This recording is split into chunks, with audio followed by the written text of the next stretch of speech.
What is going on, everybody? We are back with the very first 2015 session of Meter Burn, and as always, now I will not forget this time to introduce my lovely co-host, Miss Katie Cujo. How are you? Hey everybody, how are you? What do you got going on there? What's that dress? It's Valentine. It's a shirt. It's Valentine's Day. Well, I mean the Valentine's Day show, right? So. I mean, you doing that as like a form of advertisement or something, or? This Saturday. But before I get ahead of myself there, let me not forget to introduce the special guest of this episode, right above me on this screen right here, Mr. CDJr of the Steam Company. What's going on, sir? Yo, what's up? And to his right there, we got the man, the myth, the legend, the maestro of Marvel, Steam Co's IFC. Yeah, thank you. Thank you for Steam Co's IFC. Yipes, how's it going, brother? Chilling, man. Just happy to be here. Show some love, you know. Here we go. Right. Let's go. All right, guys, we got these East Coast All-Stars in the building. So throughout the show, I want you guys to be tweeting to the Meterburn TV Twitter or asking via chat what's good, and any of your questions that you might be wanting to ask them, we'll be asking them, or we'll be conveying them, relaying them throughout the show. But Hopefully it's PG with me. Oh yeah. I'm just joking. I'll take whatever. So guys, what's going on, man? How you guys been? I've been fine. Just living this relationship life, you know. For people that don't know, she's my fiance now. So now it's just more of a worry that I have to save up some cash so I can actually throw this wedding. And we could get it going from there. That's super cool. Other than that, just been really low-key. You know, I'm going to show up to a lot of tournaments now. Thanks to the Steam Code for picking me up. And you'll definitely see me more out there. But in the meantime, just been really low-key family man. A husband, soon to be. Awesome. So, mm-hmm. Look at that. Like how was that, by the way? Not really. I'm only 21 years old. I ain't trying proposing to her? Yeah. I'm going to be honest. I ain't do no cheesy get on one knee. You know what I mean? We just cut and look at eye to eye, and I just asked her. You know? That's about it. You're getting me all softy in here, man. Well, Mr. Yes, congratulations on the engagement. Thanks for the setup. Yeah, congratulations. That's awesome. We were just saying earlier, man, I was like, that picture that you guys took, you two are just so cute. Thank you know? Mm-hmm. Looks nice. I look nice in the suit, I must say.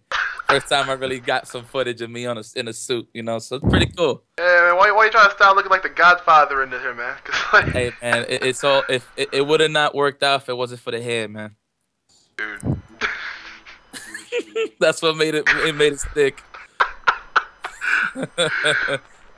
Yo, CDJr, how's it been going, man? Chilling, man. Same old. Going to the gym, playing Killer Instinct, winning tournaments, you know. Winning tournaments? The usual. So, why don't we get into a bit of your tournament results here? Yeah. Lately? Yeah, lately. Well, I've been winning everything since, I lost it in Texas back in December, but so far in 2015, I've been winning everything I attend. Nice. Yeah. And for those I people should who know. don't I'm his moral support. I'm next to him all the time. Yeah. For the people who don't know, who are your main favorite characters in Killer Instinct? Oh, right now I'm just playing Maya. Until she gets nerfed again. Nah, let me stop. But yeah, I'm just playing Maya. Yeah, the character really clicks with me, even though she got nerfed. But I don't know. There's another female character coming after the big dude. So if she plays like good and looks good, I'm gonna give her a go. Do you know who it is? Oh, well, we just know she's kind of like a ghost. She's a female ghost. Okay. That has a. Damn, I always keep forgetting the name. It's like a stick and with like a sword. Huh. Nanikata, something like that. That's the name of the weapon. Yeah. But she's a new character. She's not like a revamping of. No, sounds like she's totally new. She's gonna be a new character. She's gonna be a new character. Yeah. Oh, that's cool. So, you've been through like pretty much like a lot of characters in Killer Instinct. You know, when you really look back at it, what do you look for in a character that makes you really stick with them, though? Well, Well, I don't really have a style. Well, I mean, I do, but if I like how the character just looks and the character's like good, at least like high mid, I'm gonna play the character regardless if it's a zoner or rush down. But what I look for the most in a character is good footsies and good rush down, or either good footsies and good keep away. Like I like hybrid characters. I don't like my character to just zone or just rush. Like I like to do both things. Do you think that there's a sort of a problem with the balance in Killer Instinct right now? I mean, there's always gonna be a problem with a game that keeps getting changed every month. Even though sometimes the changes are not that big, but so far the changes have been big to certain characters. Obviously mine, of course. Right. Because it's hard learning a character and learning a certain style that you might have to change on the next month the way you play. Yeah. For example, like I used to do this pretty ass juggles with Maya with the daggers and then doing her command grab in the air. But they nerfed that move where like it does no damage, so it's really useless now. So now I'm just going for more hard knockdowns, resets and stuff like that. But I don't know how I'm gonna play her next month. I might have to change the way I play because they keep changing the game. Right. And that's the thing too. I mean, if it's hard, I don't want to say hard, but it's more inconvenient, for you, because it's a lot easier, for you because you've got, years of like skill and practice, in other games like leading up to this. But for someone that's completely new playing it, or someone, that, doesn't have that much experience, big changes like that can be huge, Yeah, they affect me a lot because I'm a tournament player. Like there was actually a patch of the game came out during Apex, and I'm not gonna say luckily because it's not a good thing to have only 20 entrants, but since there were only 20 entrants, we only used one console because one of the other consoles was updated by mistake, and I mean we're not gonna play. It's basically like playing a new game if we would have played on that console, So we couldn't use that console. The other console I think was not updated at all. It was just basically vanilla Killer Instinct, and then that's the problem with patches too. Like sometimes there's a tournament maybe like on the same week, like Apex. Apex was on the same day. We couldn't play on that patch. Yeah. So you mean to tell me that the like every patch that Killer Instinct puts out is like a complete overhaul to like a character or even more characters? Like was it as bad as say like Injustice's sort of patch Dude, patterns? No lie, it's the same. Okay, all right. So when Killer Instinct Season 2 first came out, Orchid was like top 2, right? Top 3. She was like up there. Yeah. Now she's basically low tier again, or like low mid. Wow. That's how much she has changed in that's a big, 4 months. Big drop. Maya. I'm not gonna lie because I don't lie about tiers. Maya was the best when she came out. Then they nerfed her, and she was like top 3, top 5. Then they nerfed her again, and now she's just mid. I'm still That using sounds her like what because I like happened the to character. Scorpion in Injustice. Yeah. But I mean, but the thing about Scorpion was a character in Injustice that clearly didn't belong in the engine the way he played, because he basically beat like 95% of the cast. Maybe he only had maybe like one matchup that was 5-5. But in this case, like I know Maya was OP when she came out, but the thing is that you gotta let players adapt. You gotta let like people were not even fighting against the character correctly, and she got nerfed. Like I understand she needed the nerfs, but let the players feel like let them learn first before you start changing characters. Yeah. But I guess I know they're releasing the characters like monthly, so maybe this is kind of like a computer game. When you just buy like a character and then you just gotta wait till the rest release. Like I get it, but we're basically just beta testing a game for free. We should be getting paid. People get paid for this stuff, dude. We're basically just telling them what's wrong because the characters either are coming out too good, like Maya or Combo, or they're coming out glitchy, like Kanra and Omen now, or they're just coming out complete garbage. Right. So I don't know. I'm not gonna lie though. After the characters do come out and they readjust them on the next patches, maybe they're more balanced, they're better, they're not as glitchy. But it's not the fact of this character's getting nerfed, this character's getting buffed. It's just like you're doing it monthly. Yeah. Like you're forcing players to basically play a new game every month. That's not cool. All right, so piggybacking off that, because when NetherRealm did it, they were like, they were really active within the community. And saying that, you know, they want to hear what people have to say, and they kind of want to cater to them, which can be a good thing or a bad thing.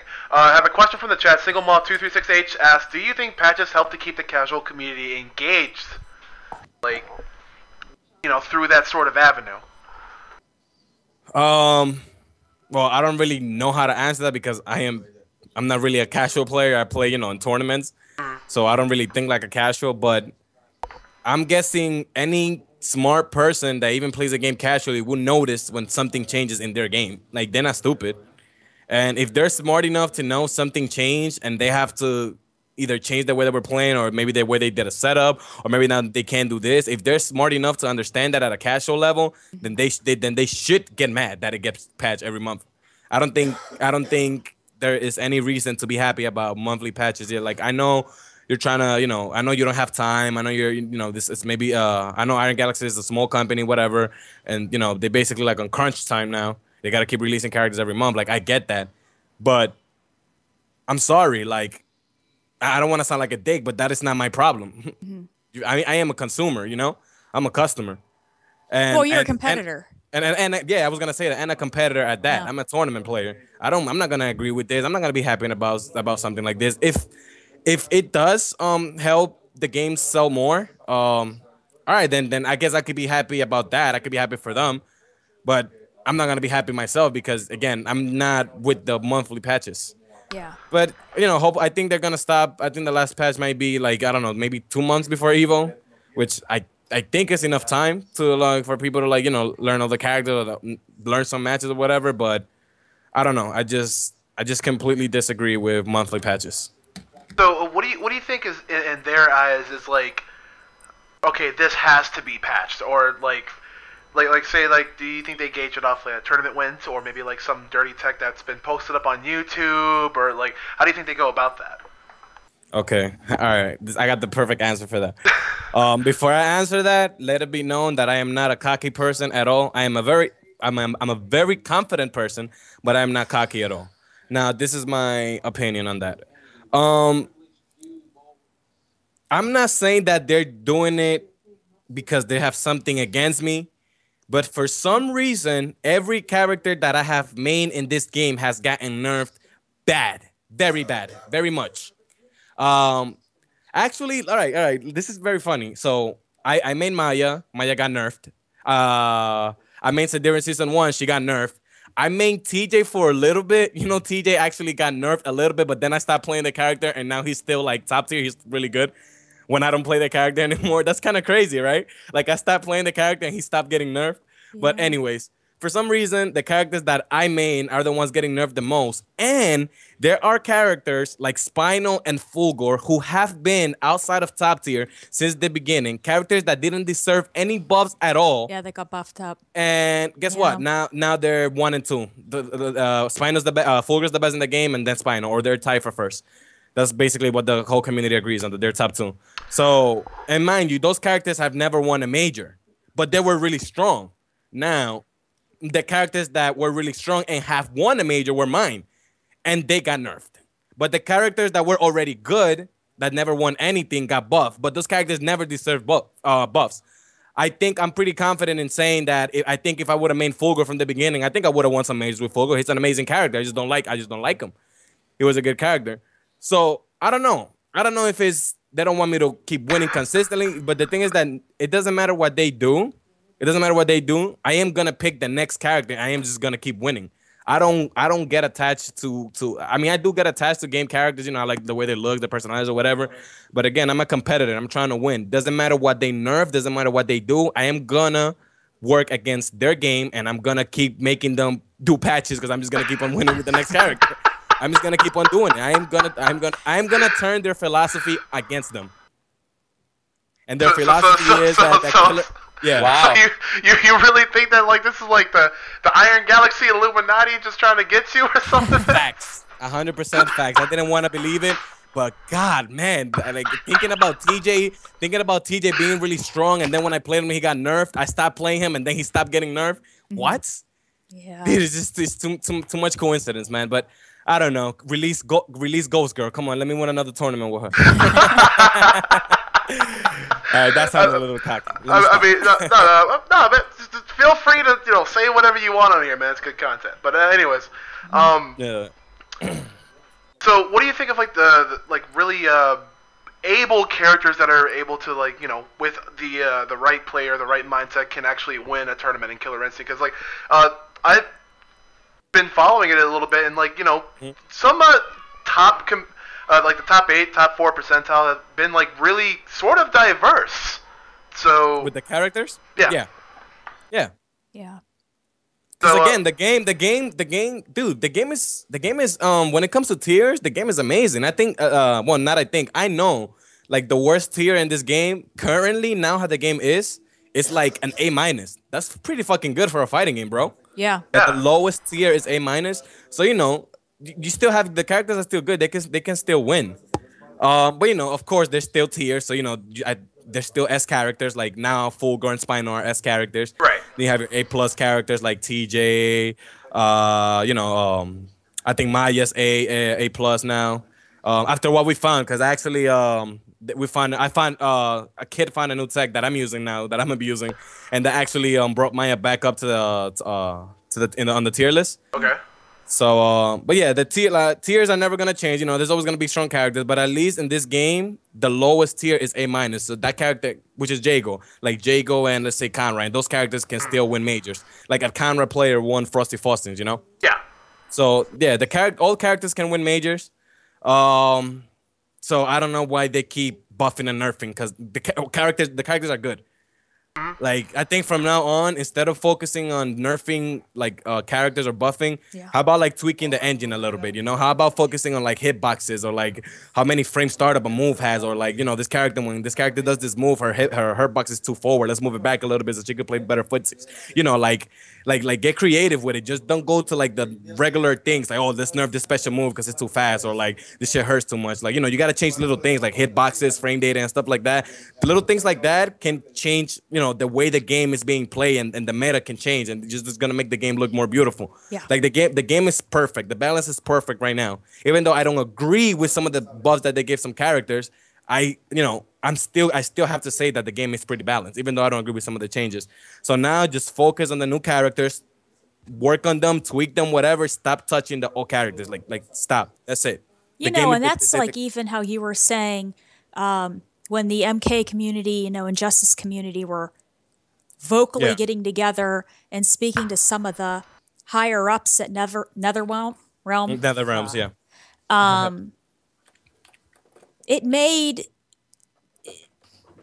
some of it was so vocal that I think some changes were also made kind of for the worst, and had changed the game so much, because I know some of the guys that were working on some of that stuff were trying to say, well, if you guys end up changing this and changing that, then it's also like a domino effect for other things, I know not a little while ago, maybe about, when was it? Maybe it was one of the patches in AE, maybe version 2012.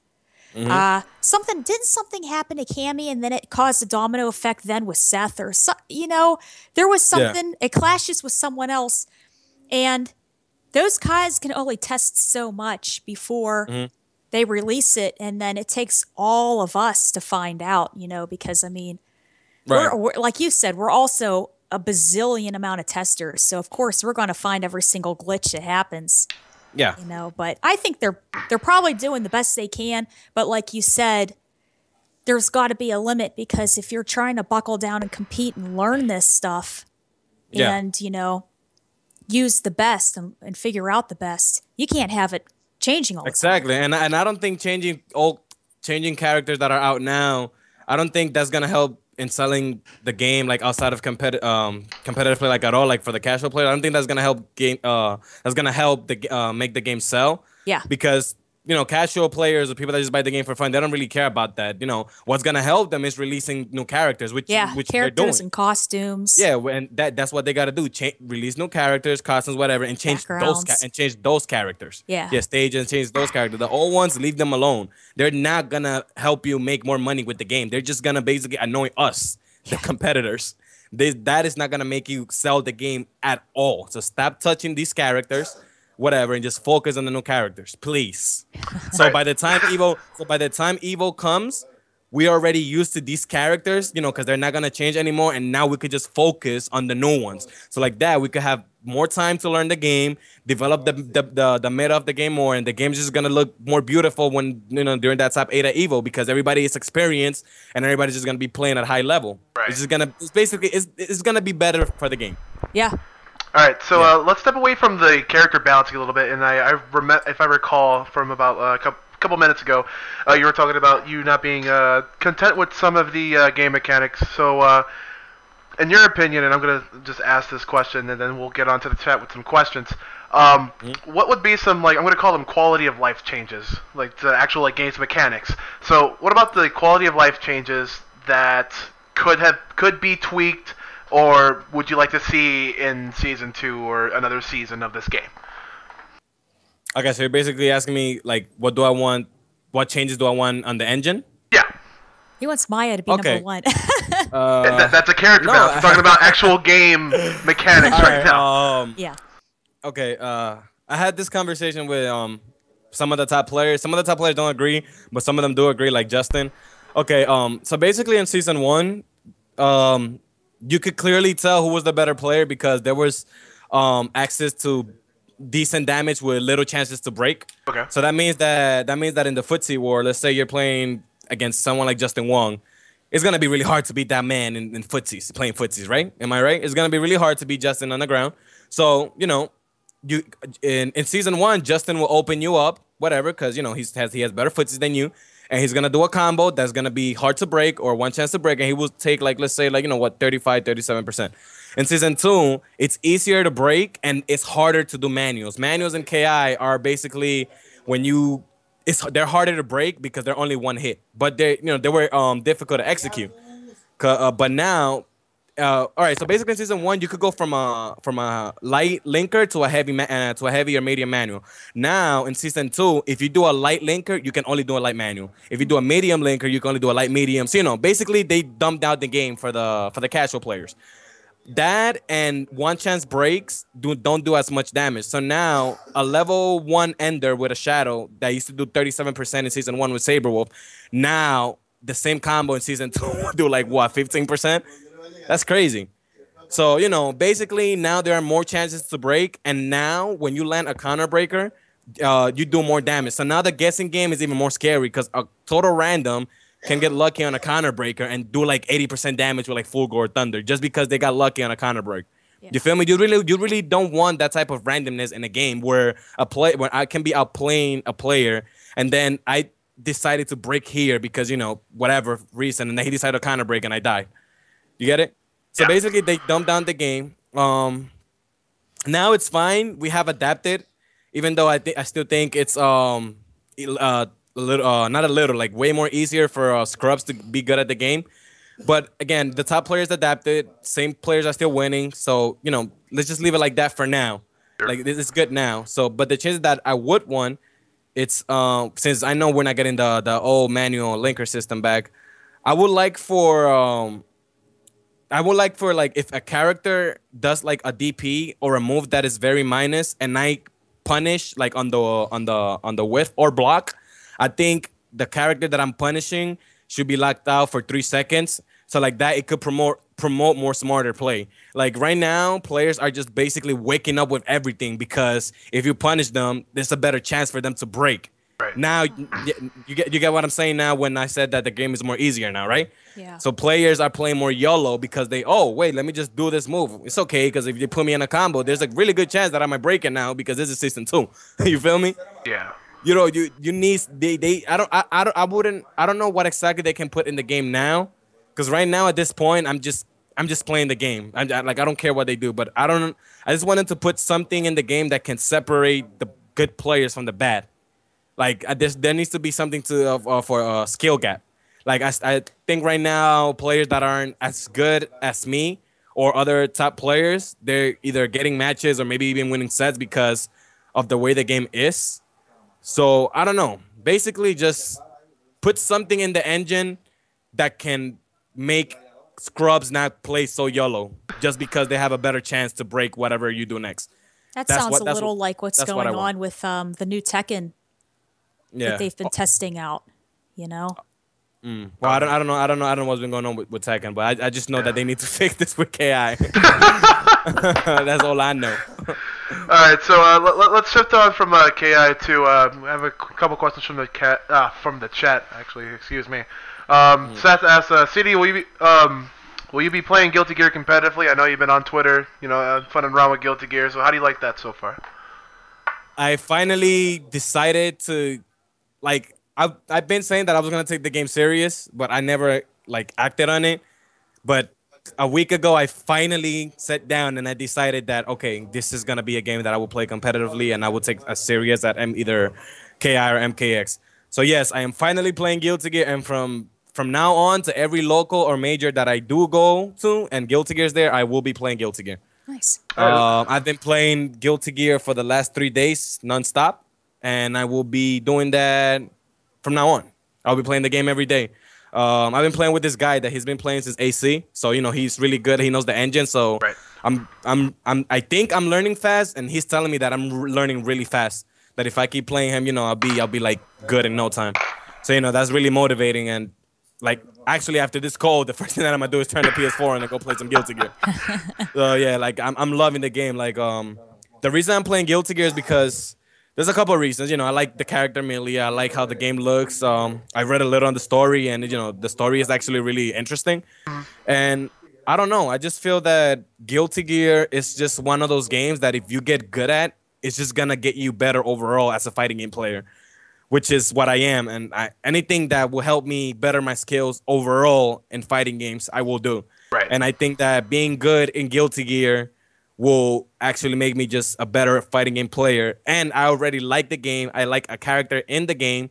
So, so it's just plus. Everything, I have every reason to be playing this game. And now I'm actually playing it. No, this is your first Guilty Gear, right? Wait. And it doesn't change every month. That's the important thing. The most important thing. Nah, I'm kidding. Man. So this is your... Let it be known that I love Killer Instinct, all right? I might joke here and there or whatever, but I do love the game. Stop with the patches, though. Wow. This is your first Guilty Gear, right? You haven't played AC or Reload before, right? I played AC Wait. Reload is older, right? Yeah. Or AC is older. Reload before AC. Yeah, I used to play Reload with my best friend back in high school, but I didn't know shit about competitive fighting games or being good in fighting games. But I know I used to play Millie and Chip, and now that now that I'm at this level of in fighting games, now that I'm good and the game, there's a new version of the game, I can actually finally get into the series or whatever. All right. So hopefully after this, we can see you set some plays in your stream. Yo, I was just gonna say that I am ready to set some plays. Yo, I swear to God, I was just gonna say that. I was gonna say I am ready to set some plays with Millie. Oh man, that character. But yeah, I'm having fun with the game. The game is very good, and everybody should play it. Everybody should play this game. This game looks beautiful, high-level play. Yeah. It's gonna make you better as a fighting game player. It's fucking anime, dude. There's the speed. There's this good-looking combos. It has everything. Everybody play this game. That's it. Yo, Yipes. Yo, what's up, bro? You hear what this man is saying? You about to get in on this? I actually haven't been playing it also. I've been playing Soul, but I mean, I'm not as hype as him to play in tournaments yet. But I've been playing him. I was playing for the past 2 days, actually. Oh, yeah? So, yeah, playing a lot of Soul. I used to play XX back in the day, but I had to make a career choice. Either that, Third Strike, or Marvel. And thank God I made the right one at the time. So, yeah. Yo, man, so Yipes, how you been doing, bro?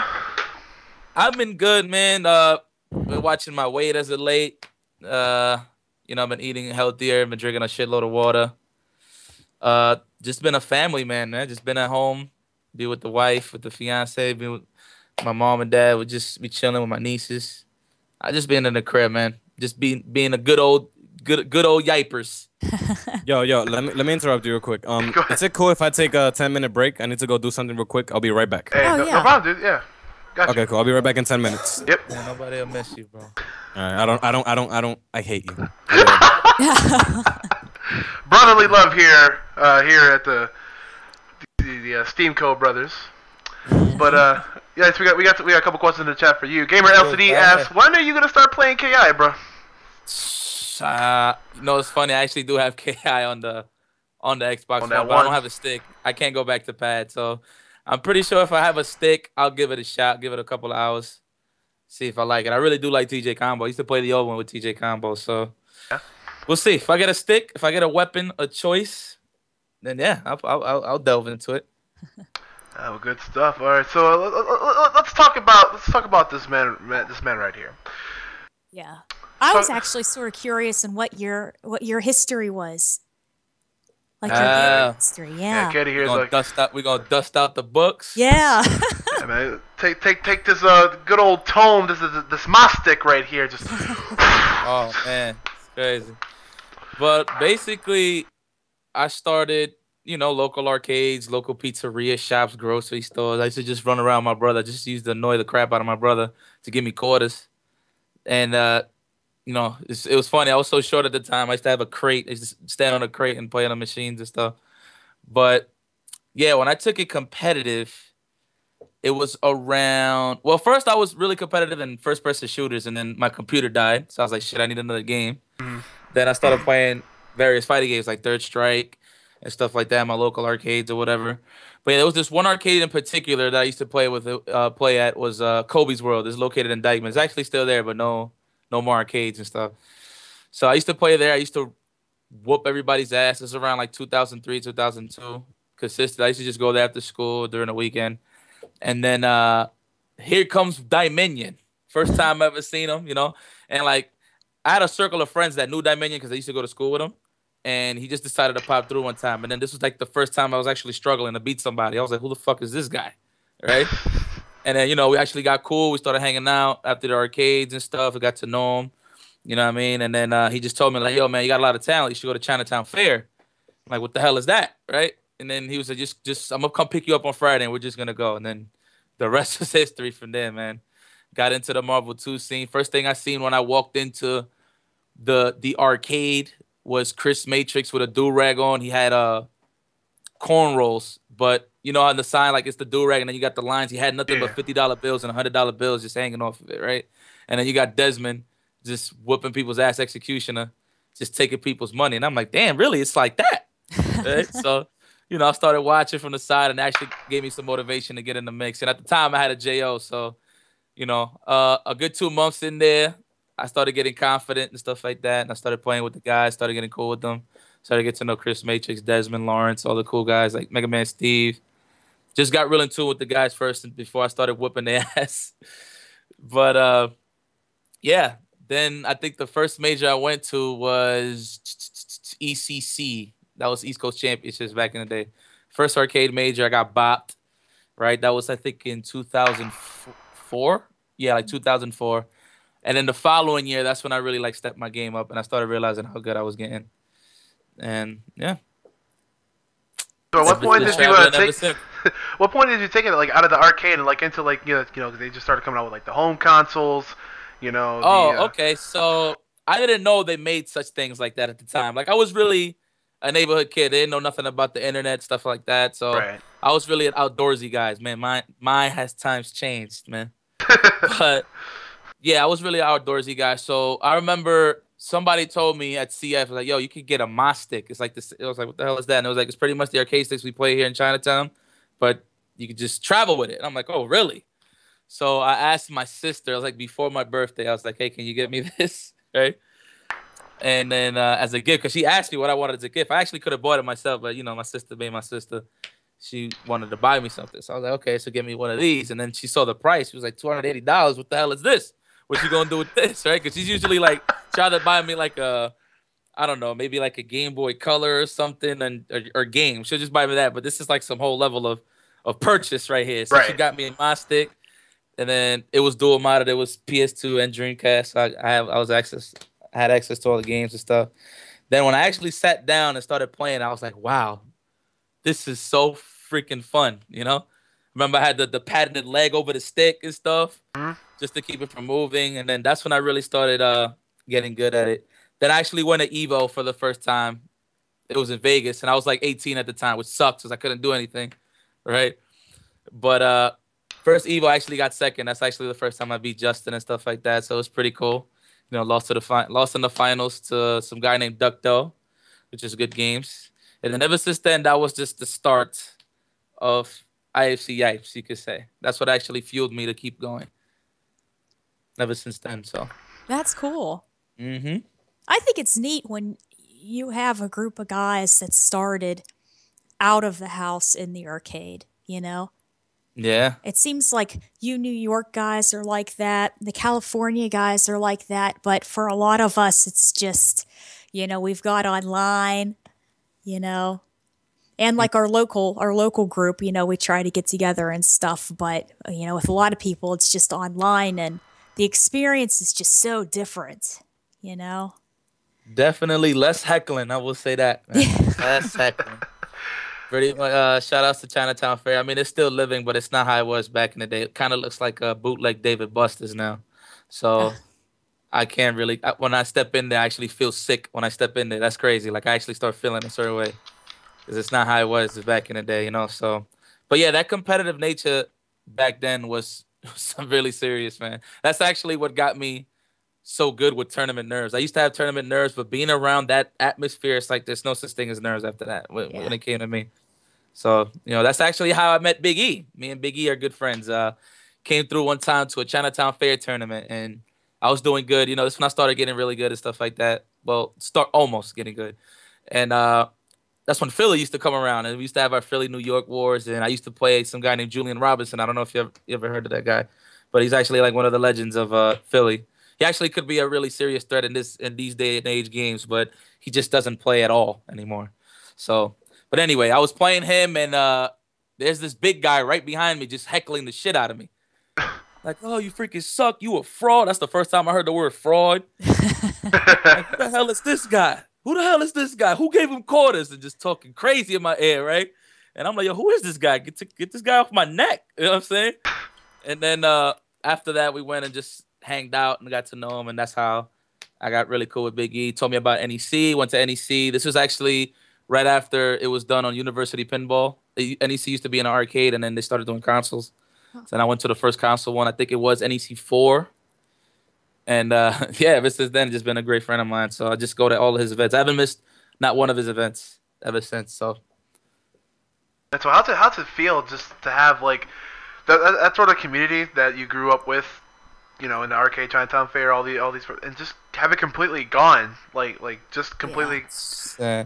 Well, it's funny because around the time span of like 04 to 2009, Henry Sen been saying. As you know, Henry Sen, he's the owner of Next Level. He's been saying that CF was gonna close for so long. He's like, yeah, man, we're gonna close this year. We're gonna close this year, and we just ignored it. It was like, man, you're full of. So you guys never believed it. Yeah, we never believed it. So, then it actually came that day, man, to 2010. I actually thought it was a joke still, but they closed down. It was right before final round. Literally, we all took a farewell picture, and then we got on the bus and went to final round. So that's literally what happened. Yeah, but that kind of sucks. I had great memories there. You know what I mean? Made some great friends, which I still keep in contact with to this day. But in terms of that competitive edge, is definitely missing in New York, in my opinion, ever since CF died. Because around the time, that's when we had Vanilla Street Fighter, then Super came out, then AE. Henry Sen always found a way to make an arcade-style cabinet, which is always good. That arcade feel is always great. And, that's definitely where we leveled up at. Yeah. It was a great spot to so since that closed down, what have you guys been, doing? Where have you guys been, like, meeting up to, like, level up or just chill, kick it, have crack sessions, like?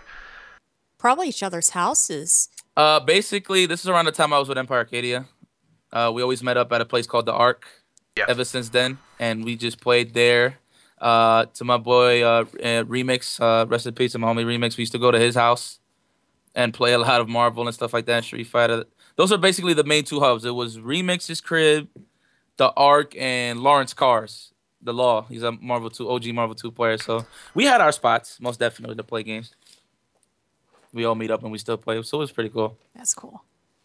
I mean, we got some questions in the chat There's for some you. good questions over here. I've been scrolling over this ish. I haven't looked at the chat yet. I want to be surprised. Hopefully some All right, so these gonna be scattered, but we're gonna be trying to hop back and forth. So what are you going to be doing about Ultra Street Fighter 4?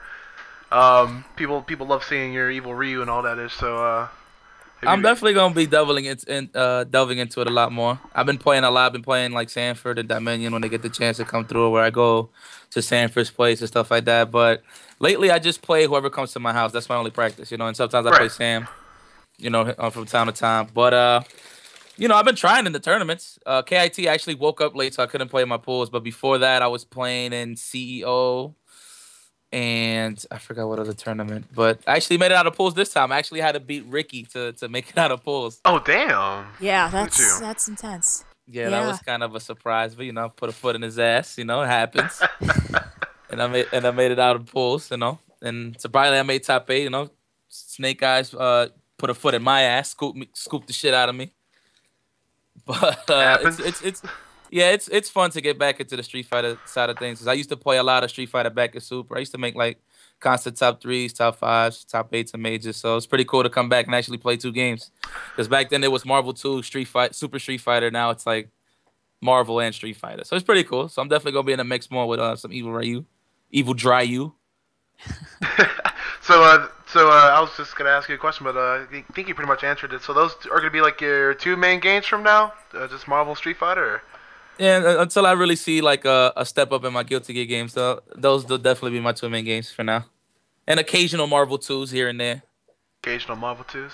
I love watching Marvel. It's so entertaining. It really is. Mm-hmm. I've tried playing it. I bought it, the vanilla one. I had it on reserve, and I went out at midnight to get that game. And for a month, I really tried to play that game. And it's just, there's so much going on, and I got burnt out. I was like, I can't do it. But I'm trying to remember. My team was Sentinel, Akuma, and I think Wolverine. Great choice. Yeah. That was a great choice. Just Thanks. different orders, you would have been straight. Yeah. But I mean, I'll tell you what, those extended combos kill me, And yeah. There are certain ones that you do in the corners and certain, all these different things. And I thought, I can't. I just couldn't do it. Yeah. That game's intense. But I love watching high-level Marvel, I think is definitely one of the best. Also with high-level Street Fighter with the footsies. Mm-hmm. So stressful. I love it. Well, you guys ever play Marvel 2? Like, you guys ever like have trouble like relearning what you like kind of unlearned, or like realize you forgot like a bunch of stuff, or does it all retain memory? At first, it was because like once Marvel 3 dropped, I just stopped playing the game because it was pretty much at one season meetings 2010. Yeah. Then I practically just stopped playing the game, and then the following year came Marvel 3. So then I've just been playing Marvel 3 ever since then. And then the first time in a while where I touched the game, I played like a first 100 with Sanford. That was like, I haven't touched the game in like 4 years before that. So, it was a little readjusted, but it took like about like 20 minutes to remember everything, 10 minutes. Wow. So it was cool to actually still play the game at that level, especially with a guy like Sanford. So, but no, definitely no, it wasn't hard at all. At first it was, but no. All right. After 10 minutes, I was good.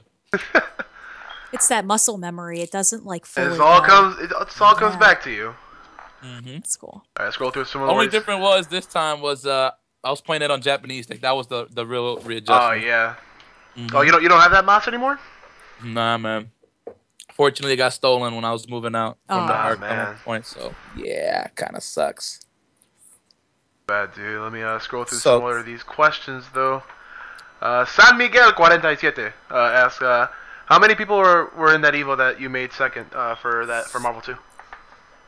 I'm not too sure, but it was a big game because it was the last one actually.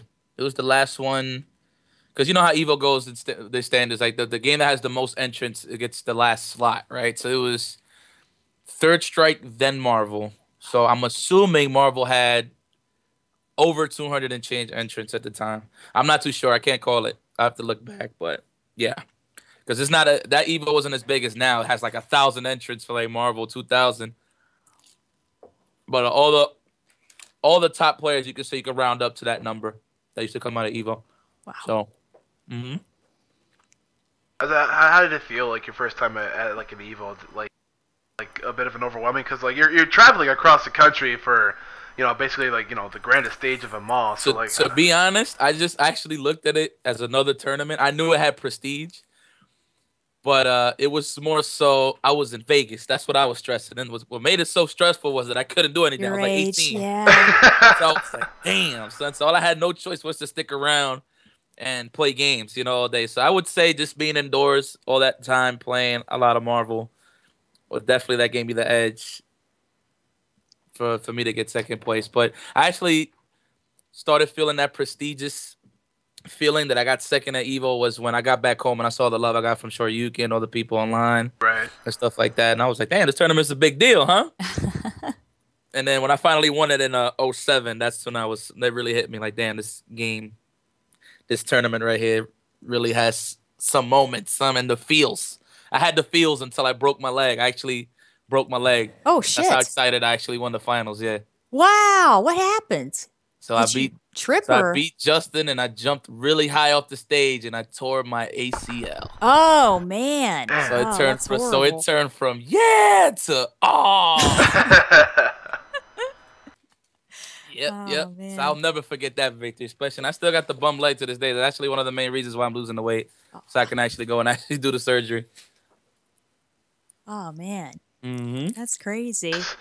I mean, you can look back and laugh at it now, but when it comes to that moment, man. Oh yeah. That must hurt like some bitch. Yeah. I mean, I can walk and everything fine. I just can't twist and turn when I run and stuff like that. So hopefully I don't gotta run from no earthquakes or tornadoes or stuff like that.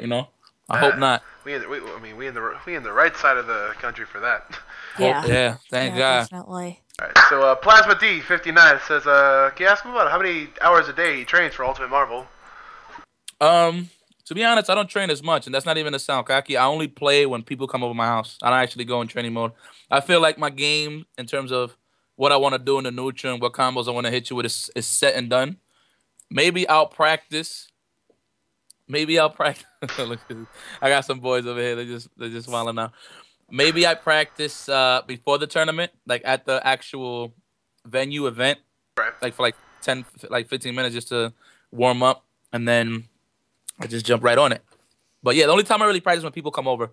It's been pretty frequent as of late. I got guys like Javi Baby coming through, Noel, Ethan, like two of the newcomers that's like in the scene. I pretty much help them out with their game. So that's really when I get my practice. That's cool. Probably because that stuff to you now is like a second nature, Yeah, definitely, most definitely. Yeah. You see yourself as more of like a mentor now to these new people rather than like a player, or you still out there, trying to win shit? Well, every time you compete, you are trying to go for the win, But yeah, I look at myself now as more the mentor role, trying to get them in shape for the tournaments. I want a big representation here for the East Coast, especially New York. So I help out whenever I can. Right. Friday will ask a really lengthy question. Is it tough being the fan favorite on the mic when trying to actually participate in tournaments as a competitor? I feel like the stream monsters sometimes want you to get out so we can be entertained with you on the mic. Does that make it harder to compete? Sometimes, I ain't gonna lie. But it's more so, I actually enjoy doing both, but I hate it sometimes because it's not the fact that I hate commentating. It's like, I don't like going so hard on the commentating and then play a tournament. It's actually really draining to commentate. I mean, you should know, Black. Right, yeah. You know what I'm saying? Like, after a while, do pulls and stuff, and then jump on and actually play. But usually I try to separate my time now, so I like do my pulls, and then right after the pulls, I go and commentate. Mm-hmm. So it's not a problem. Before, it used to be a big issue, but not anymore. That's the thing too, man. Whenever you commentate, it's educational and so entertaining. Mm-hmm. Thank you. I mean, it's always good. And actually, I was wondering too. It's got to be hard when there's somebody playing that's a buddy of yours, but you have to try to stay somewhat neutral. Yeah, I'm pretty neutral to everybody until Justin Wong gets on, and then I try not to be as biased as I am with everyone else. But yeah, it's pretty tough sometimes. Yeah. Especially when it's like a guy like Champ fighting my boys, and it's really hard. Not really though, because I always find a window to poop on his name sometimes. Who are some of your favorite let's say left-hand men to actually commentate with? You gotta have some sort of synergy with someone. So who do you like being on a mic with the most? And so you're pretty cool, Black. Last time thanks. It was really fun. Let's see, Ski Sonic, most definitely. Neo, Abraham Sotelo, he's pretty cool. Tasty Steve and Combo Fiend and Chris Matrix will have to be my top 3 in terms of commentary. So, yeah, in terms of commentating with me, those guys are always fun. I always could be myself. You know, certain times they put me with certain people, and I'm like, I feel like my feng shui is off. I'm not really myself. Yeah. But when I'm with those guys, I'm definitely myself all the time. Yeah. Yeah. Yeah, I got some people in the chat talking about your impressions of certain fighting game people. Can we see some K-Brad, some Oh man, I can't look. The only reason I can't is because it was the spirit of the moment. It was once in a lifetime. My K-Brad impression's ass now. My girl actually tells me that all the time because I always try to imitate it, but I can't. But no, seriously, I was at Battle Circuit 100, and we was having fun with the fellas in the back. We was drinking and stuff like that. So yeah, the drinks really bring it out of me, man. You know what I'm saying? So that's literally what came about with the K-Brad impression. I'm actually surprised it actually came out good. That's not something you practice. It just happened. Can we see some other impersonations? You got a champ impression for us? Nah, man. It's a spirit of the moment. It's never. I can never do it at the drop of a dime. I'm serious. It just has to happen. Like right time, right place at the right time. That's sorry to disappoint. Hey, man. no. That just means you'll catch him at the next tournament. You know what I'm saying? Yeah. There we go. Most definitely. All right. Exter35 asks, curly mustache. How did it all come about? Shoot, I actually had that idea for a very long time. It was supposed to be a Marvel 2 thing and a Street Fighter thing. Actually, I was gonna do basically Marvel was gonna be the key game, but at the time there was so much good competition. It was so fresh that I was gonna do it for Super Street Fighter as well, but never got a chance to do it, and I didn't know how to go about it. Right. You know what I mean? And me and Vic wasn't really that cool. Like we was cool. Like we was peoples. We wasn't peoples like we are now. Like we actually talk and stuff like that. But it came about once Vanilla Marvel dropped, and I was like, you know what? It's time to do it now. Especially, and I kind of did it late because I was actually in the mix of competing myself. But then when I sit down trying to take I guess you could say the TO role. It was around the time when Marvel was coming to an end, Vanilla, and then that's when Ultimate came out. So I made sure I did one for Vanilla in order to it to continue for Ultimate. But yeah, I just had the idea of having high quality matches with something at stake, and pretty much $25. That's pretty good money to have at stake, right? Especially if it's just in an invitational. That's what's really that brings it out really to the masses is the invitational aspect. And it gives more of an incentive for the people. Say when I do a curly East Coast for all the East Coast people to step up, and I keep an eye out on everybody. It's really hard now because there's so many players compared to back then. Oh yeah. It's kind of hard to keep up with everybody, but I try my best to actually put the names that actually deserve to be on the list. So. Nice. Mm-hmm. Do you see curly mustache growing into like something that maybe even bigger? Like it maybe have like you already have like your series and their respective regions, but what about like a sort of big curly, like an actual like major? Like do you ever see it going that far? I ain't gonna spoil it, but that's the plans. Ooh. That's definitely the plan. Don't know when exactly it's gonna happen, but it will happen though. Nice. Heard it here first. Meet Burn Television. Yeah. It's a work in progress for sure. All right. So speaking of that, Psycho Shot. Shout outs to Chris. Asks, when is Curly Midwest? I will be announcing this shortly. I actually finalizing it now, so we can actually get everything going. So it's pretty much more of it's not a scheduling issue. It's more so, if I have Vic on deck, if he's fine with this date and my sponsors and stuff like that, and actually the people in Detroit. So once all those kinks are said and done, we're good to go. All right then. Nice. Mm-hmm. So hopefully, one of my biggest goals is to get Canada out there. So Canada, if you're listening, because they're like right across the street from Detroit. Yeah, they are. So if hopefully I could give them a couple of invites and they actually come and show some love, you know. So, but definitely it's gonna be concentrated around the Midwest, you know, Ohio, everywhere, pretty much Detroit, Chicago, anywhere in the Midwest. So, how is it?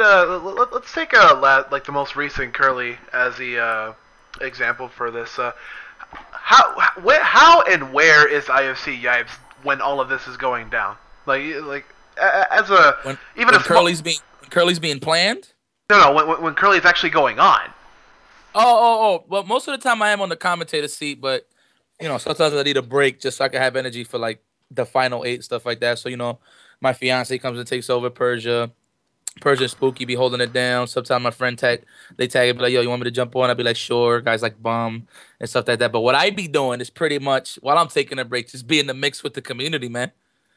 In the back, just talking smack, you know, just hanging with the fellas, just watching the matches as they go down. And I kind of make sure that we put all the ill matches on the stream too when I'm back there. So, yeah, just be in the mix with the fellas. So, just now coming off the recent Curly, what were some of your hype matches or favorite matchup, favorite moments of your event? And Curly, oh man, the one that just passed. Yeah. Shoot, the exhibition with Ray and Insane was serious. And it's more so, it was so cool to me because I actually doubted Steve a little bit. I was like, the score is going to be like 10-6, 10-7. But he actually went to the wire with Ray. It was 10-9, which was pretty interesting. So he shut me up. Winrich, I would say, was like the MVP of that tournament. You know, for many reasons. Apparently people forgot about him. Yeah, especially the Samurai cut, man. That's what really sold it to me, man. I think if Winrich had a straight-up haircut, I would have probably not watched all his matches. But the Samurai cut is what really sold it to me to watch his matches. But yeah, definitely Winrich. Moons has some great matches. Winrich, man. Yeah. Winrich. Definitely give it to Winrich. Was my most favorite matches out there because he actually talks smack. You ain't catch it in most of the footage, but he actually talked smack after like every match that he won. So, and I was there following him, so that was pretty cool. That's cool. Mm-hmm. What's cool about that is we saw Winrich as a baby coming up when Vanilla came out. He was really short. I'm pretty sure if we put him on an arcade, we had to put a crate under his feet, under his legs, and just send him to play. But then he's grown so much. It was pretty cool to see to watch him grow in the FGC. Definitely. Hey, yo, CDJr, you still here? I don't know if you went off to do. So much for 10 minutes, CD. Yeah, I think he stepped. 10 minutes out. Tournament standard time.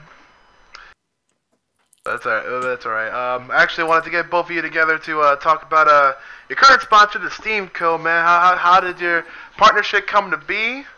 Who are they?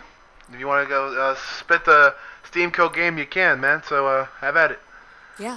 Yeah, but so basically, I've been really cool with the Steam Co. for a while. They actually gave me my first pen, my starter kit, and I forgot what tournament was that. I think it was 2013, NEC of 2013, right? Got to know Craig. We sat down, chopped it up a little bit, and he was pretty much put me onto his supplies and stuff like that, and all the premium e-liquid that was there. So, first time I was vape, I was actually a heavy cigarette smoker at the time, so that actually helped me quit smoking cigarettes, which is pretty cool. Nice. Yeah, I don't get the taste of glass anymore every time I'm smoking a cigarette, so now everything is smooth, fruity flavors now. Everything's smooth, right? But, yeah, so, we keep in contact. There was actually big supporters of the Curly Mustache. They actually sponsored a couple of events before I joined the team, which was pretty cool.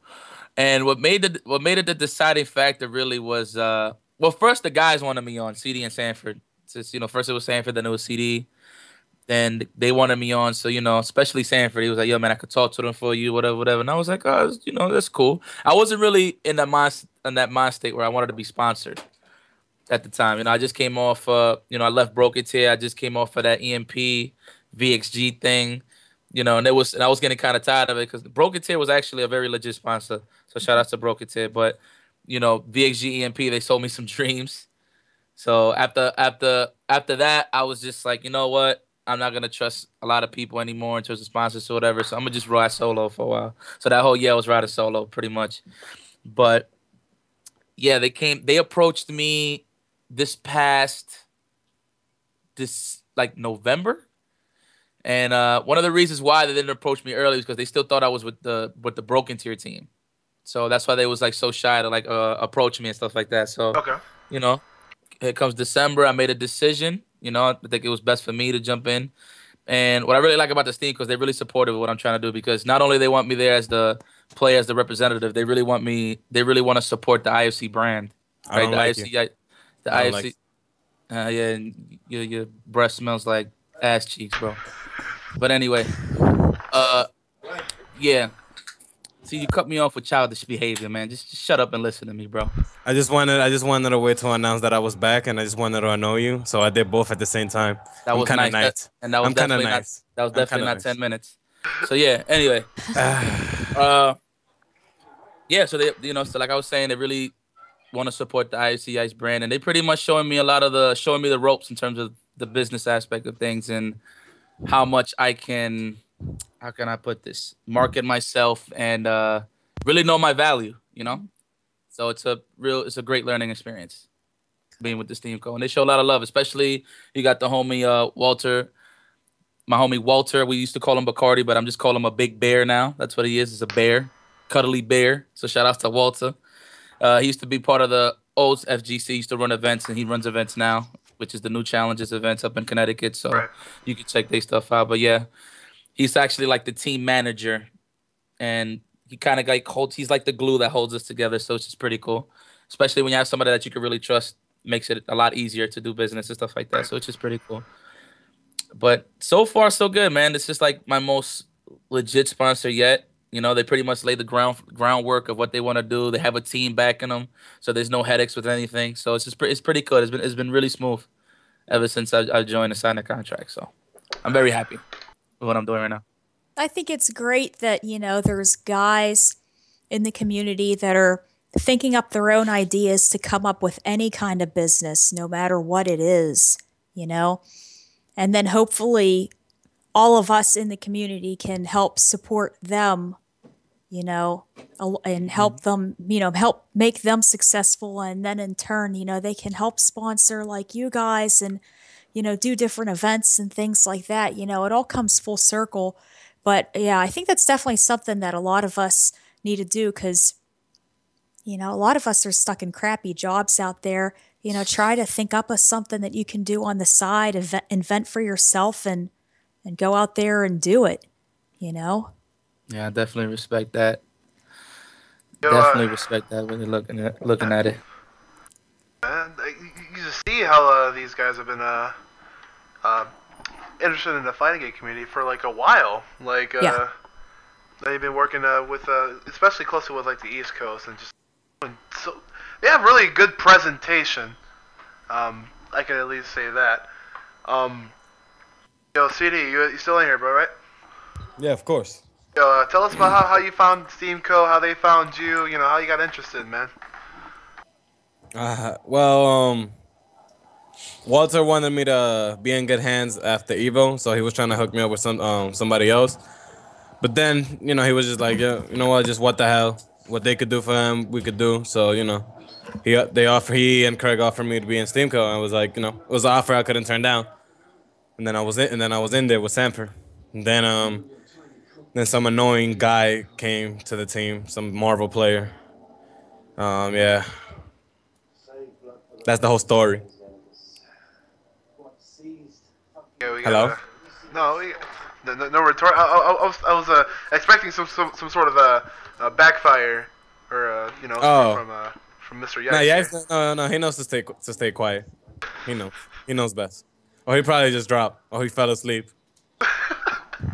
He Snorlax. Yeah, he probably did. See, free. Say that again. I'm sorry. Look, he was eating. Oh, I didn't think of that. He was eating.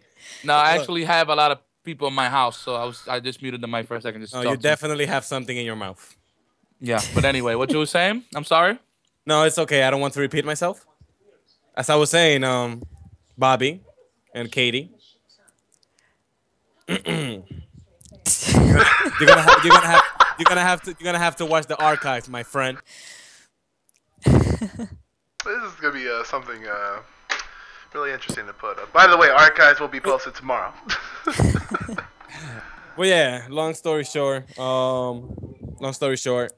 Walter just basically, yeah, he was gonna hook me up with a team, but then he was like, you know what, we could just do it ourselves, and yeah, I was in there. So, and this question sort of goes out to both of you. So, what are your future aspirations, goals within like whether it comes to like Steamco or being the fighting game community? I know like MKX is coming out, so you might be hyped for that. So, like span of like I don't know. I don't know. I feel like Craig. Have you seen Craig? You seen his beard? No. Oh, I didn't know. Is it growing more? I know he has like a. No, he just has this big beard, and he looks like very barbaric or like mysterious, like a wizard. I don't know. I'm in Steamco because it's like steam and like smoke and stuff like that. So I don't know. Craig is weird. He might like turn me into like give me like smoke powers, like the character from Mortal Kombat, and I'm gonna have like smoke powers and shit. That's why I'm in Steamco because Craig is gonna give me those powers when I'm worthy.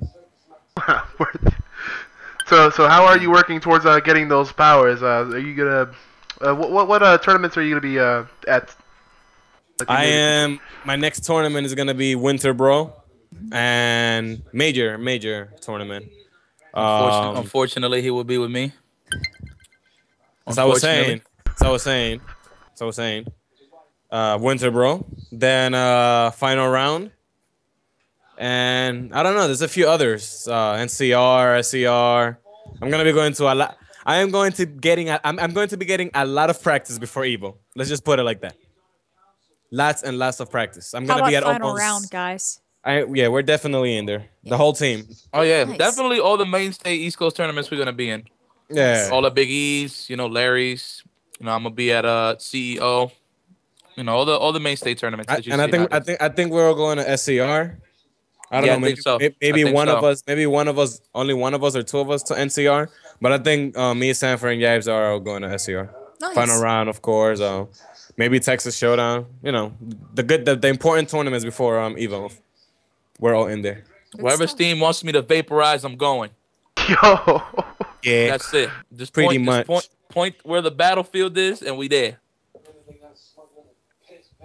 So, all right, I got some more questions here. What makes you play a game? Is it especially competitively? Is it like for the money, or do you love it? I have a question from Typho.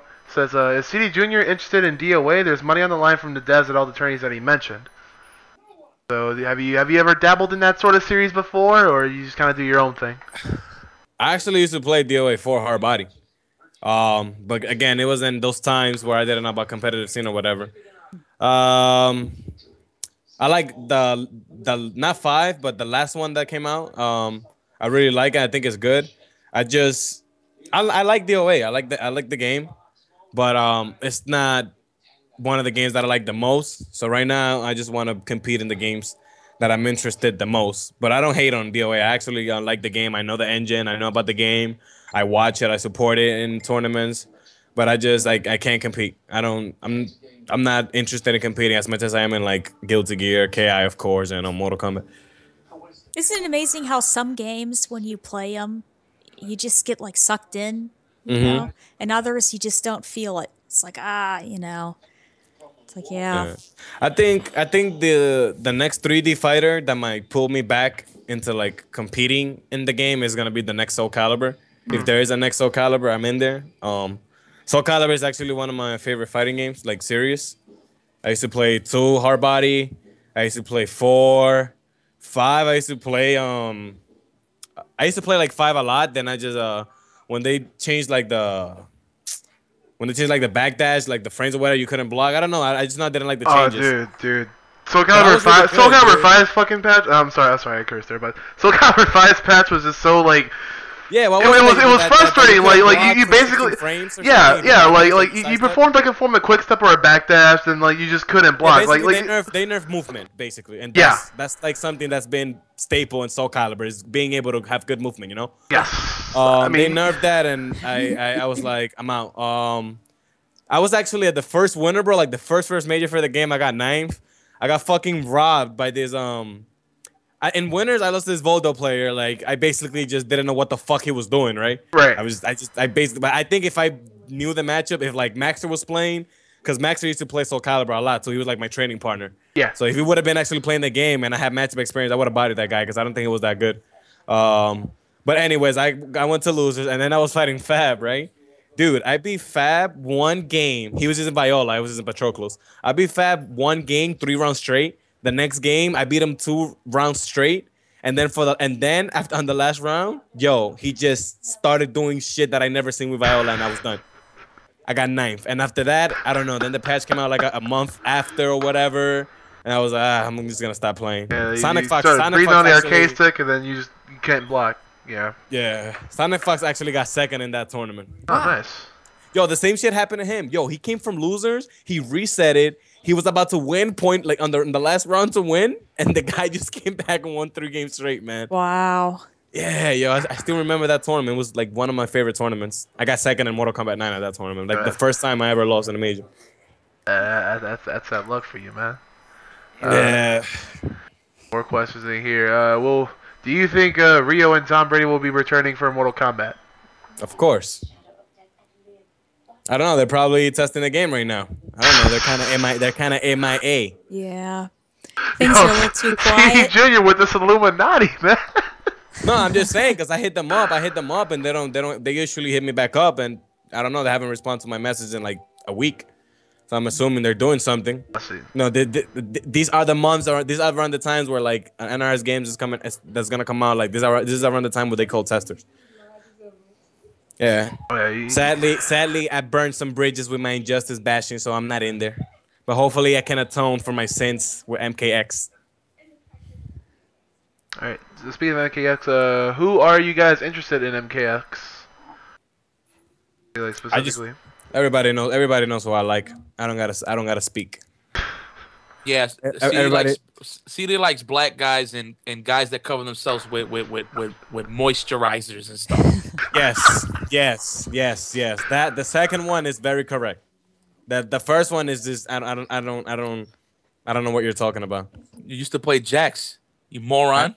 No, I know, but like I don't actually the way you said it sounded very, very sexual. I don't know, Yipes. What are you thinking about right now, Yipes? Talk to me. Nothing, man. I'm just here, just listening to you, bro. Yeah. Talking about big black guys and shit like that. And you said it with such enthusiasm too. I was like, yo, whoa. I should know because you like him. I like Jax as a character. I like duffing. I like duffing dudes. But the way you. Anyways, yes, I want Rain to be in the game. But it's looking like he's not gonna be in there. So yeah, I am sad. He's actually I just think Rain is one of the best characters ever made in fighting game in the history of fighting games. People just don't get it. He's actually like art. Like Rain is actually like he's ridiculous. You know what? I'm not gonna get into it because then I'm gonna get a little bit too excited. I don't want to wet my depends. Well, maybe they'll add them in like later on. You know how they always add characters in to bring more people in and stuff. Nah, Ed Boon said that the DLC characters from last game, and Rain was the DLC, will not return in the game. Will not return to MKX as DLC. If they do return, they're gonna be like, just right from the box in the game. Wow. So hopefully the prince of Edenia, the purple, he's a purple ninja prince that is half god and controls water and lightning. That is OD. That is ridiculous. I need to become famous in case they do a Mortal Kombat movie so I could just play Rain. Just feel myself. That character is OD. Keep making them gains and then see if they'll do that. I mean, they still do like the live action, like Mortal Kombat films, don't they? Like the YouTube movies and shit. I know. I gotta get brolic and shit and apply in case there's a role for Rain. But yeah, something about wet purple ninja princess that I like. See, you sound like you should be playing Vega in Street Fighter. She doesn't control water and lightning though. Oh, I know, but it's close enough. I mean, why? Because he's beautiful. I don't know. Vega's kind of purple. Yeah, purple but he's ninja, huh? Yeah, but like he's like a Spanish ninja. Yeah. That's kind of. You're Spanish. That's kind of whack. I know, but I wouldn't want to be a ninja. Wait. No, actually, if I actually had the chance to have ninja skills, I would love to be a ninja. See, but I'm cool Spanish. You know, I'm Dominican, son. I'm not Spanish. Vegas like lame Spanish. You know, he's like, you know, lame Spanish, vanilla Spanish. I'm cool. Yeah. He's like, you know, I'm in there. I'm Dominican. I could be a ninja. I don't want to start up a race war when I'm trying to do some. I have a machete. I have a machete instead of a sword. That's hey, racist, speaking bro. about machete, did you guys see that Super Bowl commercial? It was like a machete in space. That they found? Nah. It's probably Jason's. Let's not talk about Jason X. That movie never came out. That movie never existed. That is the best Jason movie. All right, man, you out of here. Thank you for coming on the show. Everybody give a hand to CDJr, guys. All right, but let me get through some of the more questions in the chat. Yo, Yipes. Yo, let me find a question here. Demon Eyes 13 says, when's the Marvel 2 curly mustache gonna happen? I want to show it at my video game stores while we run business and get people into the FGC. You gotta do it now, man.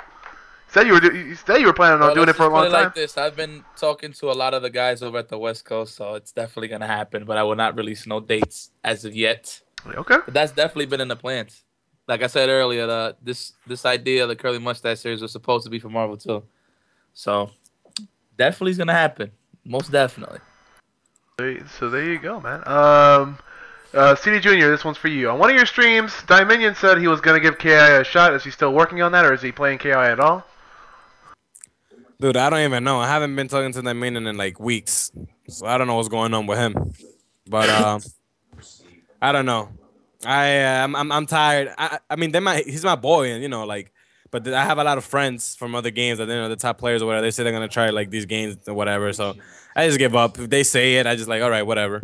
You know, like I'll try. Like I'll try to like, you know, persuade them to like play the games or whatever. Like Yipes, I gave him. I lent him my PS3 with Guilty Gear, and supposedly he said he'd been practicing. I mean, I don't know. But you know, if he actually plays it, like whatever, like all right, cool. But if not, then I just don't give a fuck anymore. Because they've been saying that since like Mortal Kombat, they're gonna play my games, the games that I play, whatever, but they never do. Me, on the other hand, if I say I'm gonna play a game, I play it. I said I was gonna play Unio, I play Unio, but I stopped playing it because I knew the game was gonna die when Guilty Gear dropped. You know, I said I was gonna play Guilty Gear. I'm actually taking Guilty Gear serious, not just playing it. You know, because if I say I'm gonna play a game, I play it. You know, and I know sometimes you know there's reasons why they don't play it. Maybe they don't have the system or whatever. But I don't know. I know that most of the time it's just bullshit excuses. If you really want to play a game, just play it. I bought a PS4 exclusively for Guilty Gear. You know, I went out of my way. I bought a PS4. I bought a fucking stick. You know, I got the game. But whatever. Well, way to ride your high horse there, CD. No, it's not. It's just true. Way to hold your shaft and balls, bro. Look, like right now, like they say, a lot of my friends say they're gonna play MKX. Watch, I bet you they're not gonna play shit. The only ones that I believe that are gonna play it because I played Injustice with them and they were actually wanted to play were Insane and Fab. I know for a fact that they will play MKX. I don't know about Yipes. I don't know about Damien, and I definitely don't know about Sanford. But I know definitely Fab will play. Insane will play. There's other players that play KI that I know will play. Rico will play MKX. But I don't know. A lot of these the Capcom fellas, they stuck in the little Capcom world. Yeah. They don't like to, and there's no offense. No offense. I'm just keeping it 100. You know, because it's not only my friends, it's other people. They just basically can't play anything else that's not Capcom games. You got your exceptions, but you know the majority, they say they're gonna play a game, whatever. Look how many people, a lot of Marvel players, they say we're gonna play Guilty Gear. The only one that I see playing Guilty Gear is Flux. He's the only one playing. The other ones that said they were gonna play, they're stuck playing Marvel. Yeah. But I mean, I know the reason for the Marvel players. You know, it's just the majority of them can't be good at other games. Now I'm talking shit. All right, let me stop. Well, in my defense, I feel like I have a great responsibility with the Marvel community, so I stay focused with Marvel. So that's my excuse right there. Then good excuse. And NRS, they kind of patch their games a little too much, so I don't want to be in that mix. Okay. You know, and get as salty as CD with Maya and other characters there. Don't say you're gonna play it. give low blows, to the games he plays. But it's okay. You just gotta say. You just don't gotta say that you're gonna play. Hey, listen, man. I play a game like Marvel. I don't have no excuse to complain. I just deal with it. I know. You already have too much on your plate with that disaster tragedy of a game. So I feel you can't really have. Man, your thanks mind for supporting my focused game, man. I love. I am there in every grand finals betting for every zero player. I'm in there supporting the shit out of the game. You know that. I support the game. Appreciate it, man. I appreciate it, man. And your games is really good. I actually like watching those games. No, seriously, I really like watching those games. No, but I don't have to do anything. I don't have to host Meter Burn. I can just watch these two guys. Just go at it, come to blows. I'm actually being serious. It's so satisfying to watch somebody get hit by random shit in Marvel. That makes me feel alive. That's why I support that game. I love that I don't have to deal with that. I could just watch it. I love that. I'm in there in front row at every major betting and just watching people's soul being ripped from them. That I like that. I support your game. I really do. Now, do I think it's a good game? Definitely not. One of the worst piece of shits ever released. But I support it. There's a lot of shit. A lot of the games that are out right now are shit. But they're our games, so we play them. That is my take on Marvel vs. Capcom 3, you guys. I like Marvel. I think it's good. I mean, I can't play it. Like I like Marvel too. Man, I love watching it. I really do. It's entertaining. I really love watching it. I don't think nobody loves watching it more than me. But why don't you play it? Impossible. I don't want to go to jail. What are you talking about? Like, how do you figure that? I try playing the game. The game kind of produces some kind of anger in me that I have never felt before. It's a different kind of anger. But this anger is actually like dangerous. Like I actually feel like I have to like fight or kill someone when I play that game. Just like one of the facts is knowing that somebody can be actually not even be close at all to my skill level in fighting games in general and be able to beat me in the game just because of the way the game is. Nah, I don't. That is just one of the reasons. But you play Killer Instinct. You play season 2. Huh? You play season 2. No, but it's definitely not. It's not comparable. It's not comparable. I'm sorry. And I could argue this, and I'm not being biased because if a game is shit, I talk shit, even if it's my game. I'm not being biased. I could argue this because I know both engines. I know both engines a lot. Sometimes there's things in matchups that I don't know about, and I ask like Yipes or whatever if they're around, like, is this plus on block or whatever? Like, what happens if, like, there's little things I don't know, but when it comes to the engine, I know Marvel vs. Capcom 3 engine. I know the whole engine, and I know the engine of my game. And I could tell you the amount of bullshit in Marvel does not compare to any of the games I've played in my entire career. It doesn't compare. Well, only Mortal Kombat 9, but those were bugs that if they were not there, the game would be ridiculous. They were just those random bugs. But like in terms of like the engine itself, that it's a very bad. It's bad. Now, I mean, if you would have competitively really gotten into it when it first came out, Marvel vs. Capcom 3, I mean, and like learned all those bugs and everything else, I mean, you probably would have just be like, we were saying, like a second nature. You know what I mean? Nah, I mean, I'm not gonna lie. Like, I'm the type of player that if I have people around me that play a game that I don't like, I'm still gonna play with them whenever I get a chance. I might not practice the game, but I'm gonna play with them whenever I get a chance. So, if maybe my brothers play Marvel 3, yeah. Even though as much as I hated their game, maybe I would have been playing Marvel vs. Capcom 3 at majors right now. But thank God, thankfully, I had nobody around me to make me play that game. Yeah. And God, thank you God that I never took this game serious. Thank you, thank you.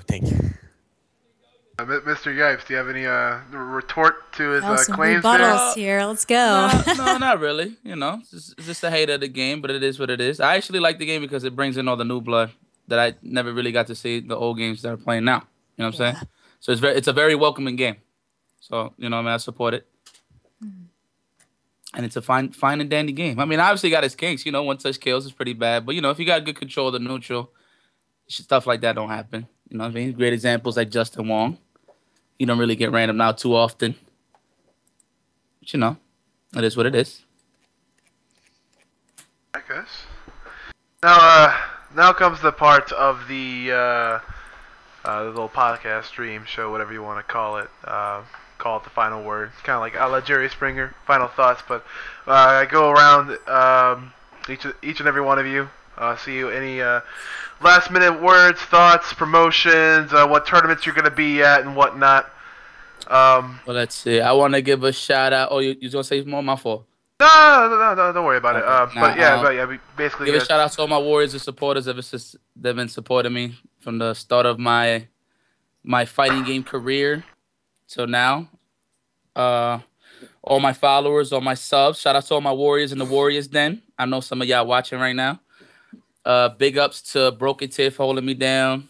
To even Empire Katie at the time back in the day. You know, they held me down for a while. Steam Co, of course, my new family. Everybody up in there. Craig, CD, Sanford, Walter, everybody that works at the shop. You know what I mean? And of course, you can catch me in all the powerful tournaments this year.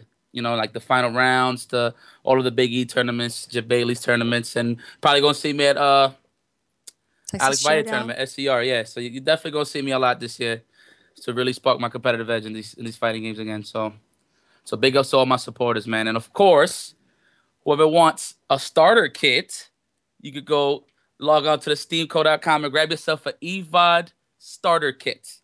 And of course, with IFC Yipes at checkout, you get 50% off. Yeah. Ooh. Get your vape on. Yeah, especially with your flavors too. That's a 20. Big, yep, 20% for the flavors. What flavor do you usually use?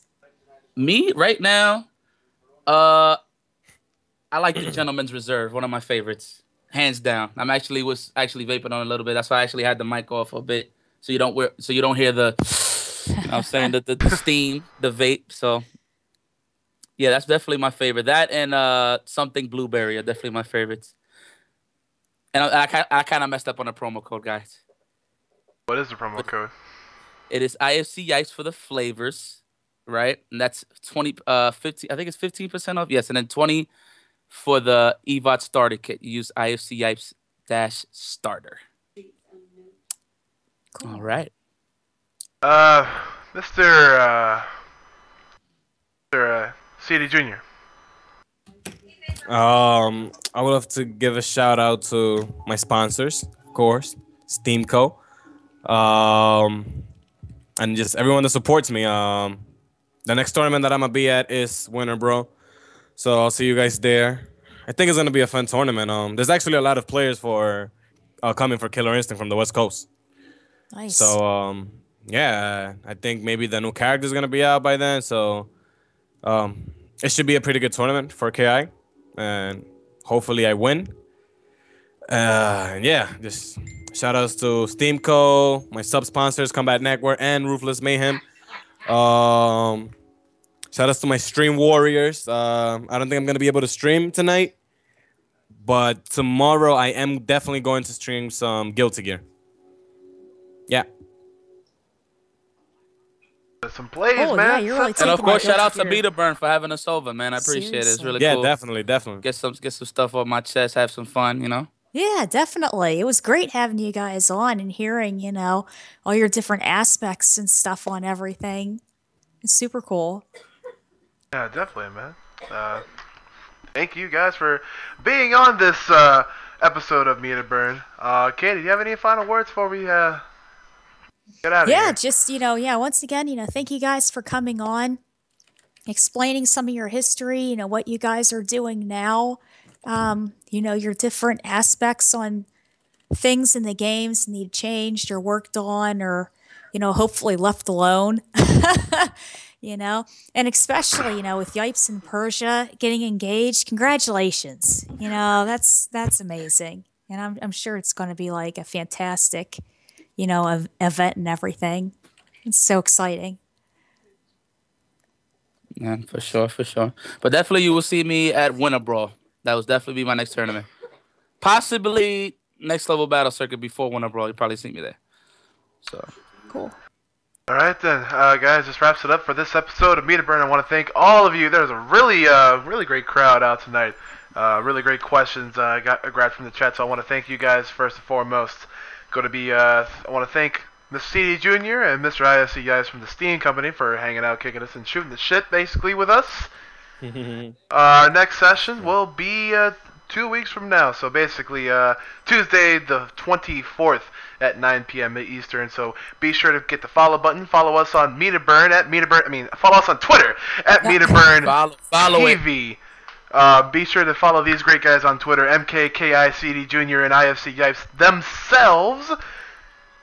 And I think that's going to be it. Watch out for Winter Brawl next week. Is it next weekend or this weekend? Next week. Next weekend, yeah. Next weekend, yeah. Yeah, so next weekend I'm going to be seeing all the East Coast All-Stars, all the killers, man. There's a lot of sharks in there, and in that pool called the FGC. Especially at Big E tournaments, they're always so hyped. So if you can, make it out there. Be sure to pre-register and get all your hotels ready, so we don't have to deal with that bullish. And yeah, that's gonna be pretty much it. If you're watching this on stream, I want to thank you. If you're watching this on the archives will be posted. Well, you can watch the Twitch as soon as we're offline. But I will be uploading this to YouTube in high definition, 720p, 60 frames a second on the YouTube channel. So be sure to look out for that, and also be sure to like us on Facebook at MetaBurn. Make sure you keep up to date with everyone, me, Katie, and the certain guests, the amount of guests that we're going to be having throughout the year. This is only the beginning, folks. So for Mr. IFC Yipes, MK, CDJr. Thanks for having me, bro. Katie, Cujo, and we will be seeing you later. So, signing off, God bless and take care. Later. All right. Take care, guys.